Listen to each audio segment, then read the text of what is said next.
Hi friends, welcome to my channel Priyatarangalu audio stories in Telugu. ఈ channel మీకు నచ్చితే like చేసి సబ్స్క్రైబ్ చేయండి. చాలా రోజులైంది కదా అప్డేట్ ఇచ్చి. దయచేసి ఏమీ అనుకోకండి, బిజీలో కుదరడం లేదు. రుద్రాక్ష పార్ట్ 44. లోపలికి వెళ్ళిన తర్వాత కింద ఉన్న గెస్ట్ రూమ్ చూపిస్తారు వాళ్ళకి. ఆకృతికి వేరే రూమ్ చూపించిపోతుంటే నాకొద్దా ఆంటీ, నేను అమ్మ రూమ్లోనే ఉంటాను అంటుంది కంగారుగా.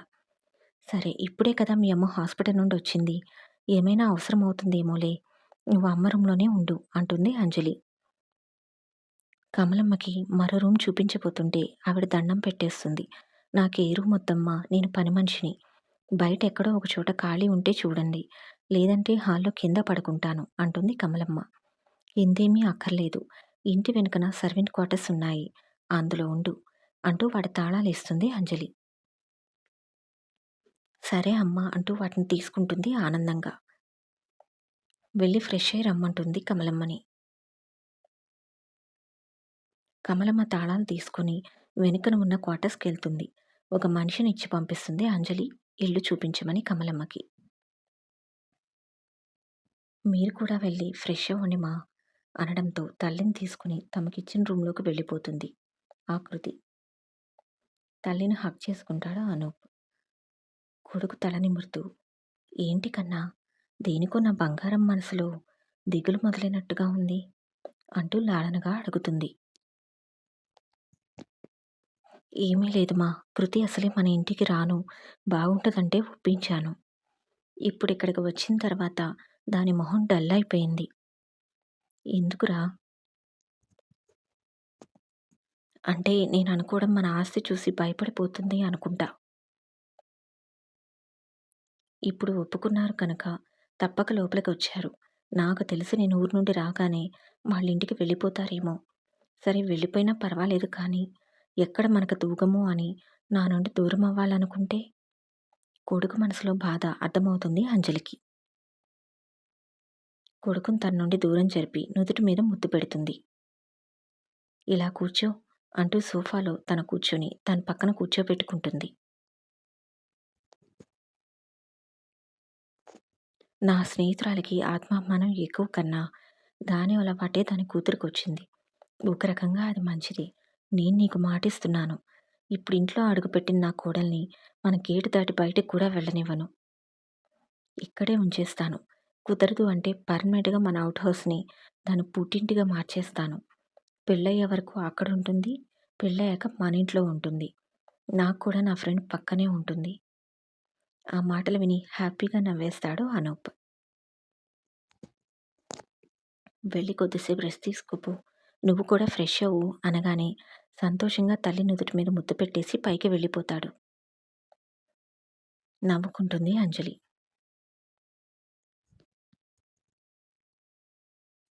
కొద్దిసేపటికి ఫ్రెష్ అయ్యి అందరూ భోజనాలు చేసేస్తారు. అందరినీ రెస్ట్ తీసుకోమని చెప్పి తను కూడా వెళ్ళి పడుకుండిపోతుంది అంజలి. అందరూ రెస్ట్ తీసుకుంటారు. సాయంత్రం ఫ్రెష్ అయ్యి బయటికి వచ్చి కిచెన్లోకి వస్తుంది ఆకృతి. పనివాళ్ళు తప్ప ఎవరూ ఉండరు. ఖాళీగా ఉంటే ఎలా అనుకుంటూ ఏదో ఒకటి చేయాలని డిసైడ్ అవుతుంది. ఆ టైంలో ఇంట్లో వాళ్ళు ఏం తీసుకుంటారో పనివాళ్ళని అడుగుతుంది. అందరూ ఈ టైంకి టీ తాగుతారని తెలిసి తనే టీ పెడుతుంది. మంచిగా అల్లం దంచి యాలకులు వేసి టీ పెడుతుంది. ఫ్లాస్క్‌లో పోసి పక్కన పెట్టి ఆలు తీసుకొని ఆలు బజ్జీ వేస్తుంది. "హ్మ్. వాసన మంచిగా వస్తుంది అమ్మాయి గారు" అంటుంది పనమ్మాయి గౌరి. అందంగా నవ్వేస్తుంది ఆకృతి. అన్నీ చేసి హ్యాండ్ వాష్ చేసుకొని వెనక్కి తిరిగేసరికి గుమ్మంకి చేతులు ఆనించి నిలబడి తన వైపే చూస్తూ ఉంటుంది అంజలి. కంగారుగా ఆవిడ వైపు చూసి చేతులు నలిపేసుకుంటూ, "నన్ను క్షమించండి ఆంటీ" అంటుంది. అంజలి చిరునవ్వుతో ఆకృతి దగ్గరకు వచ్చి చెంప మీద చెయ్యి వేసి, "ఎందుకురా అంతలా భయపడుతున్నావు?" అంటూ అడుగుతుంది ప్రేమగా. ఆమె అలా అభిమానంగా అడగడంతో మనసులో భయం కాస్త తగ్గుతుంది ఆకృతికి. "అంటే మీ ఇంట్లో మీ పర్మిషన్ లేకుండా పనులు చేస్తున్నాను కదా, అందుకే ఊరికే ఉండలేక ఏమైనా చేద్దామని ఇలా వచ్చాను ఆంటీ" ముందు నువ్విలా భయపడటం తగ్గించు. ఇది మా ఇల్లే కాదు నీ ఇల్లు కూడా అనగానే ఆకృతి ఆశ్చర్యంగా చూస్తుంది. వెంటనే సర్దుకుంటుంది అంజలి తన మాటని. అంటే నా ఇల్లు అంటే నా స్నేహితురాలిది కూడా కదా అనగానే చిన్నగా నవ్వుతుంది ఆకృతి. నువ్వు ఈ ఇంట్లో ఎలా అయినా ఉండవచ్చు. నీకెలాంటి అడ్డుగోడలు ఉండవు. ఇది నీ ఇల్లే అనుకో. కాకపోతే నువ్వు పని చేయనవసరం లేదు. మనకు దానికి మనుషులున్నారు. ఎప్పుడైనా మనం చేసుకోవచ్చు. ఇంతకీ నీ టీ వాసన నన్ను నా రూమ్‌లో నుండి ఇక్కడి దాకా లాక్కొని వచ్చింది. మరి టీ లేదా నాకు? అంటూ అడుగుతుంది. అంతే. ఆ మాట వినగానే వెంటనే వెళ్లి సంతోషంగా టీ కప్‌లో పోసి ఇంకా ప్లేట్‌లో బజ్జీలు పెట్టి తీసుకోండి ఆంటీ అంటూ అంజలి చేతికిస్తుంది. అంజలి టీ తాగి ఒక్క నిమిషం సైలెంట్ అవుతుంది. తనేం చెప్తుందా అని ఆతృతగా ఎదురు చూస్తూ ఉంటుంది ఆకృతి. ఆకృతి కంగారు చూసి దగ్గరకు వచ్చి బుగ్గ మీద ముద్దు పెట్టి చాలా బావుందిరా టీ అంటూ చెప్తుంది అంజలి. నిజంగానా ఆంటీ? అంటుంది సంబరంగా ఆకృతి. ఆ! నిజంగా చాలా బావుంది. నువ్వు కూడా టీ తెచ్చుకో. హాల్‌లో కూర్చుందాం. అలాగే స్నాక్స్ కూడా తెచ్చుకో. ఆ! ఆంటీ అంటూ ముందు కప్‌లో టీ పోసి పక్కన పెట్టగానే దాన్ని చేతుల్లో తీసుకొని నా ఫ్రెండ్‌కి నేనే ఇస్తా అంటూ తీసుకొని వెళ్ళిపోతుంది అంజలి. నవ్వుకుంటూ తనకి టీ తీసుకొని గౌరికి కూడా ఇచ్చి తన రూమ్‌కి వెళ్తుంది. తల్లి రూమ్‌కి వెళ్తుంది. అప్పటికే అక్కడ ఫ్రెండ్స్ ఇద్దరు టీ తాగుతూ నవ్వుకుంటూ ఉంటారు.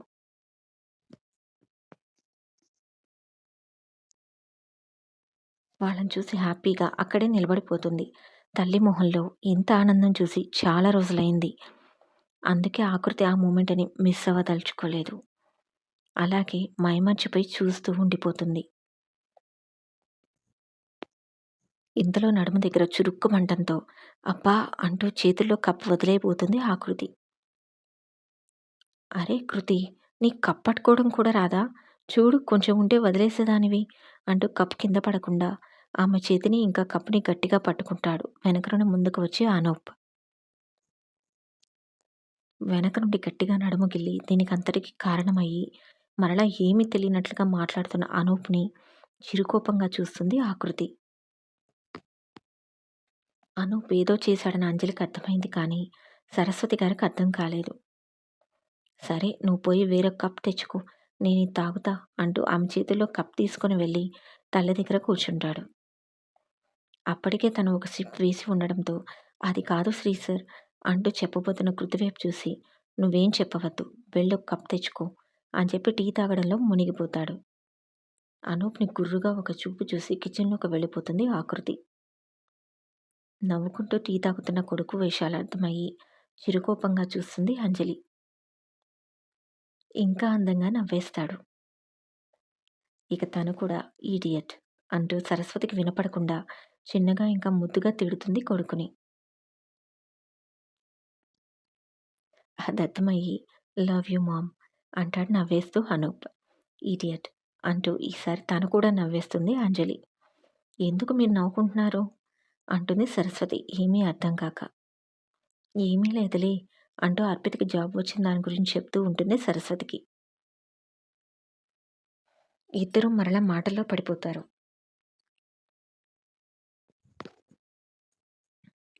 అప్పుడే మరోసారి ఆకృతి టీ కప్ తెచ్చుకొని అక్కడికొస్తుంది. ఒకసారి అనూప్ వైపు చూసి అక్కడ కూర్చొని టీ తాగుతూ ఉంటుంది. అత్తా పర్వాలేదు. నీ కూతురు టీ బానే పెట్టిందే. స్నాక్స్ కూడా బావున్నాయి అంటాడు నవ్వుతూ. నా కూతురు వంట బాగా చేస్తుంది అనూప్. గుడ్ అంటాడు ఊరగా చూస్తూ ఆకృతి వైపు. కొడుకు అల్లరిని చూస్తూ నవ్వుకుంటూ ఉంటుంది అంజలి.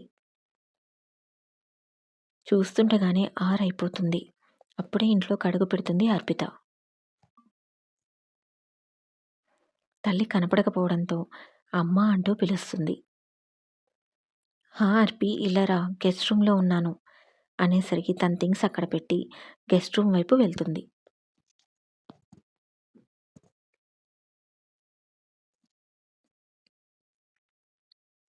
వాళ్ళొస్తున్నారని తెలుసు కనుక చిన్నగా నవ్వుతుంది వాళ్ళని చూసి. నా కూతురు అర్పిత అంటూ పరిచయం చేస్తుంది. హాయ్ ఆంటీ అంటూ పలకరిస్తుంది. చక్కగా ఉన్నావురా అనగానే నవ్వేస్తుంది అర్పిత. ఆంటీ వాళ్ళ అమ్మాయి ఆకృతి అంటూ ఆకృతిని కూడా పరిచయం చేస్తుంది అంజలి. వెంటనే వెలుగుతున్న వదనంతో తన అన్న వైపు చూస్తుంది అర్పిత. చెప్పలేదింకా నేను. కంట్రోల్ అన్నట్లుగా అనూప్ సైగ చేయడంతో నార్మల్ అయ్యి ఆకృతికి హాయ్ చెప్తుంది. ఆకృతి కూడా చిరునవ్వుతో పలకరిస్తుంది. తనకి జాబ్ వచ్చినందుకు కంగ్రాట్స్ కూడా చెప్తుంది. తనకప్పుడే తెలియడంతో థాంక్స్ చెప్తుంది సంతోషంగా అర్పిత. అర్పిత్ తనకొకసారి మన ఇల్లంతా చూపించిరా అనగానే సరే అని ఆకృతిని తీసుకువెళ్ళిపోతుంది అర్పిత. ఇల్లంతా తిప్పి చూపిస్తుంది. ఇంకా బయట లాన్, గార్డెన్ అన్నీ చూపిస్తుంది. కొద్దిసేపటికి ఇద్దరూ మంచి ఫ్రెండ్స్ అయిపోతారు. బాబోయ్! మీ ఇల్లంతా తిరిగేసరికి నాకు కాళ్ళు నొప్పులొచ్చేశాయి అంటుంది బయట లాన్‌లో ఉన్న బెంచ్ మీద కూర్చుంటూ ఆకృతి. మీ కాదు వదిన మన అనుకుంటుంది మనసులో అర్పిత. ఏంటి అలా చూస్తున్నావు అంటూ ఆలోచనలో ఉన్న అర్పితని అడుగుతుంది ఆకృతి. ఏమీ లేదు అంటూ నవ్వేస్తుంది అర్పిత. ఇద్దరూ లోపలికి వచ్చేస్తారు. టీ తాగి స్నాక్స్ తిని చాలా బాగున్నాయని ఆకృతిని మెచ్చుకొని ఫ్రెష్ అయి వస్తాను అని పైకి వెళ్ళిపోతుంది అర్పిత. మరో గంట దాటేసరికి భరత్ గారు వస్తారు. ఆప్యాయంగా అందరినీ పలకరిస్తారు. టీ తాగేసి తన రూమ్‌కి వెళ్ళిపోతారు. చూస్తుండగానే డిన్నర్ టైం అయిపోతుంది. వద్దు అన్నా వినకుండా డిన్నర్ తానే కుక్ చేసి డైనింగ్ టేబుల్ నింపేస్తుంది కృతి. అందరూ ఆకృతిని మెచ్చుకుంటూ ఒక పట్టు పట్టేస్తారు. పొట్ట నిండుగా తినేస్తారు. తినేసిన తర్వాత పని ఏమీ లేదని కన్ఫర్మ్ చేసుకొని కమలమ్మ తనకిచ్చిన క్వార్టర్స్‌కి వెళ్ళిపోతుంది. మేము కొద్దిసేపు తిన్న తర్వాత హాల్‌లో కానీ, లాన్‌లో గానీ కూర్చుంటాం. మాకది అలవాటు. చల్లని గాలి వీస్తుంది కదా! అలా లాన్‌లో కూర్చున్నామని భరత్ అనగానే అందరూ అటువైపు నడుస్తారు. అందరూ లాన్‌లో కూర్చుంటారు. మాటల్లో పడిపోతారు. అందరూ ఉన్నారు కనుక ఇదే అసలైన సమయమని సరస్వతి గారు మాట్లాడతారు. నేనొక విషయం చెప్పాలి. అనూప్ ఊరు నుండి వచ్చాక అని చెప్పబోతుండగా ఆగు అని మధ్యలోనే ఆపేస్తుంది అంజలి ఆమె మాటల్ని. ఏమైంది అన్నట్లుగా అంజలి వైపు చూస్తుంది సరస్వతి. నీ మాట తర్వాత చెప్దువు గానీ ముందు నన్ను చెప్పనివ్వు. చాలా సంవత్సరాల తర్వాత కనపడ్డావు. ఎప్పుడూ నిన్నేమీ అడగలేదు. ఇన్నేళ్ల మన స్నేహంలో. ఇప్పుడు అడుగుతున్నాను. మన స్నేహానికి నువ్వు గిఫ్ట్ ఇస్తావా నాకు? అంజలి అడిగిన మాటకి అందరూ ఆశ్చర్యపోతారు. కానీ అనూప్‌కి మాత్రం వెంటనే అర్థమైపోతుంది. నేను అఖిల్‌ని ఎలా ఒప్పించానో నువ్వు కూడా అదే దారిలో వస్తున్నావా మామ్ అనుకుంటాడు మనసులో నవ్వుకుంటూ. అయినా తప్పదులే. మనకి ఈ దారినే కరెక్ట్. లేకపోతే కొందరు మొండిగొట్టాలు లొంగరు అనుకుంటూ వాళ్ళ మాటల వైపు చూసి దృష్టి సారిస్తాడు. గిఫ్ట్ ఇవ్వవా ఏమిటి? అలా చూస్తున్నావు? అంటూ అడుగుతుంది అంజలి. నీకు గిఫ్ట్ ఇవ్వగలిగే రేంజ్‌లో నేనున్నానంటావా? అంటుంది సరస్వతి చిన్నగా నవ్వుతూ. ఆ మాటలే వద్దు. నా సంగతి నీకు బాగా తెలుసు. నేను మనసుకు మాత్రమే విలువిస్తాను. డబ్బుకు కాదు అని అంటూ చిరుకోపంగా అని నువ్వివ్వగలిగిన గిఫ్ట్ అడుగుతాను. నా కోసం ఇస్తావా? మన స్నేహానికి గుర్తుగా? వాళ్ళ స్నేహం గురించి అడిగేసరికి సరస్వతి మాట్లాడలేకపోతుంది. అంత ప్రాణ స్నేహం వాళ్ళది. సరే నిజంగా నేనివ్వగలిగే గిఫ్ట్ అయితే తప్పకుండా ఇస్తాను. నీకంటే నాకెవరూ ఎక్కువ కాదు. ఏం గిఫ్ట్ కావాలి? అంటూ అడుగుతుంది సరస్వతి. నేను అడిగిన తర్వాత మాట తప్పకూడదు.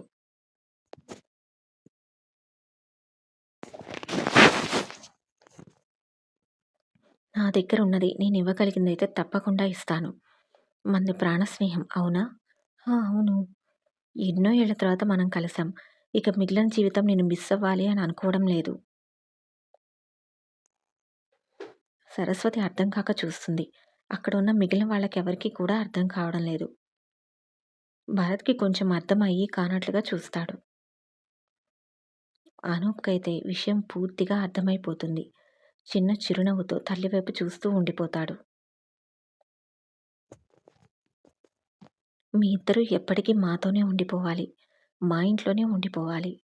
లైఫ్ లాంగ్ ఇక్కడే ఉండిపోవాలి అన్న అంజలి మాటకి షాక్ కొట్టినట్లుగా ఉండిపోతుంది సరస్వతి. ఆకృతి అయితే అసలు ఈ లోకంలోనే లేదు. ఓయ్! ఏంటి సైలెంట్ అయిపోయావు? అంటూ అడుగుతుంది అంజలి. అంజలి మాటకి ఈ లోకంలోకొస్తారు అందరూ. ఇంత క్రితమే అనుకున్నారు. త్వరగానే వెళ్ళిపోవాలి. వీళ్ళు గొప్పవాళ్ళు. స్నేహాన్ని అడ్డం పెట్టుకొని వీళ్ళ దగ్గర ఉంటే కరెక్ట్ కాదు. వాళ్ళు డబ్బు లేని వాళ్ళు. వాళ్ళ రేంజ్ వాళ్ళు గుర్తుపెట్టుకోవాలి అనుకున్నారు. అనూప్ ఊరు నుండి తిరిగి రాగానే అడిగి వెళ్ళిపోవాలని కూడా అనుకున్నారు. ఇప్పుడు సరిగ్గా అదే విషయం చెప్పబోతుంది వాళ్ళందరికీ సరస్వతి. కానీ ఆమె మధ్యలోనే ఆపేసి మాట తీసేసుకుంది అంజలి. లైఫ్ లాంగ్ ఇక్కడే ఉండిపోవాలి వాళ్ళ దగ్గర అనేసరికి కంగారుగా తల్లి కూతుళ్ళు ఒకరి మొహం ఒకరు చూసుకుంటారు. వాళ్ళు అనుకున్నదేంటి? ఇక్కడ జరుగుతున్నదేంటి? పూర్తిగా వాళ్ళు అనుకున్న దానికి విరుద్ధంగా జరుగుతుంది.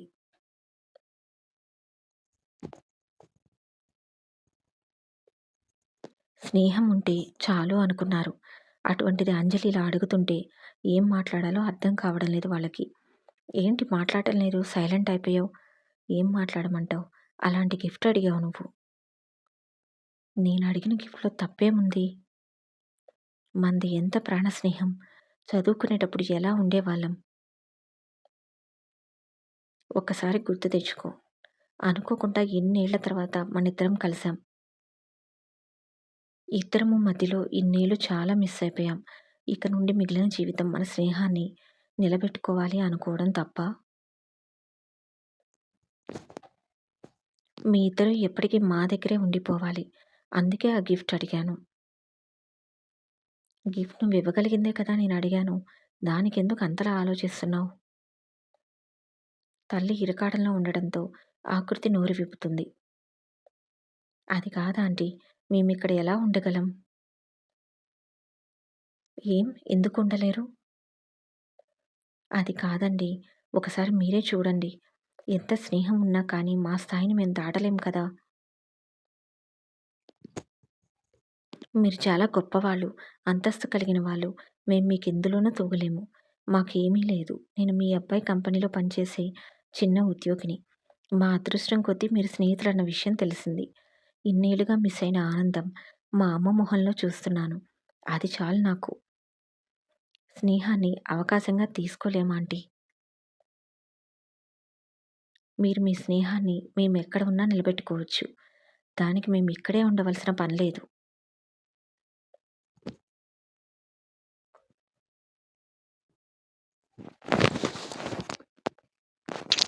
మేము మా ఇంట్లోనే ఉంటాం. ఎక్కడ ఉన్నా మీ స్నేహాన్ని కంటిన్యూ చేయండి. ప్లీజ్ ఆంటీ అంటుంది ఆకృతి. ఆకృతి మాటలకి అనూప్ పిడికిలి బలంగా బిగుసుకుంటుంది. కోపంగా చూస్తూ ఉంటాడు.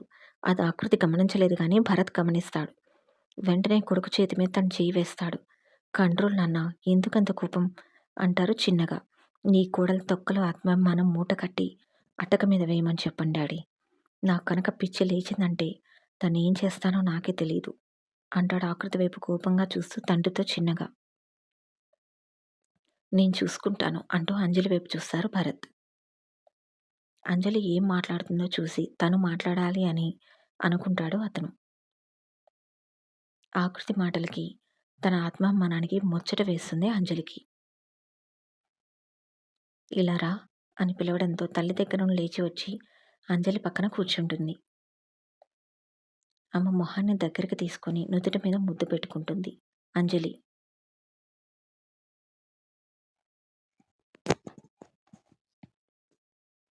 నీ ఆత్మాభిమానం చూస్తుంటే ముచ్చట వేస్తుంది కృతి. రూపమే కాదు గుణంలో కూడా నువ్వు బంగారానివే. అచ్చు మీ అమ్మ గుణాన్ని పుణికి పుచ్చుకొని దిగిపోయావు తెలుసా?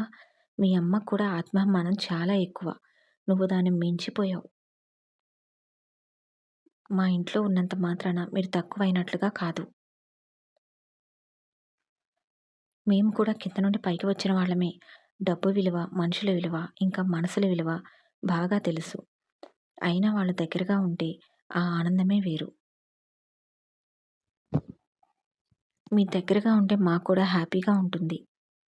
మీరింత చెప్పినా ఉండను. మేము మిమ్మల్ని తక్కువగా ఇంకా చులకనగా చూస్తాము అంటే మా మీద మీకు నమ్మకం లేకపోతే వాడు ఊరు నుండి రాగానే మిమ్మల్ని పంపిస్తాను అంటుంది మూతి ముడిచి అంజలి. ఆ మాటలకి తల్లి కూతుళ్ళు ఇద్దరూ కంగారు పడిపోతారు. వెంటనే అంజలి దగ్గరికి వచ్చేసి తన చేతులు పట్టుకుంటారు. ఆంటీ నన్ను క్షమించండి. నేను మిమ్మల్ని ఏమాత్రం అనుమానించలేదు. కాకపోతే మేము మీ స్థాయి కాదు అని కాస్త ఆలోచించానంతే. ప్లీజ్ మీరలా మాట్లాడకండి అంటుంది బాధగా. అవును అంజు. మిమ్మల్ని ఇలా ఎందుకు అనుకుంటాను నేను? నాకు నువ్వు ఇంకా అన్నయ్య ఎంత ముఖ్యమో నీకు తెలీదా? అలా అంటే బాగుండదని అనుకున్నాం కానీ, నిన్ను నొప్పించాలని కాదు. నువ్వు బాధపడితే సారీ అంటూ సరస్వతి బాధగా చెప్పేస్తుంది. అయ్యో! అంత మాటలెందుకు? సరే ఓ పని చేద్దాం. మీకు మా ఇంట్లో ఉండడానికి ఇబ్బందిగా ఉంటే మా ఔట్ హౌస్‌లో ఉండండి. ఈ 3 రోజుల తర్వాత పూర్తిగా అందులోకి షిఫ్ట్ అయిపోండి. ఇక పర్మనెంట్‌గా అక్కడే ఉండిపోండి. అదే మీ ఇల్లు ఇక. మా ఔట్ హౌస్ కూడా పెద్దది. కనిపిస్తుంది కదా! అదిగో అంటూ పక్కనే ఉన్న ఔట్ హౌస్‌ని చూపిస్తుంది. 4 బెడ్‌రూమ్స్, పెద్ద హాల్, ఇంకా కిచెన్ చాలా బావుంటుంది. మీకు సౌకర్యంగా కూడా ఉంటుంది. అన్న అంజలి మాటలకి కూతురు వైపు చూసింది సరస్వతి.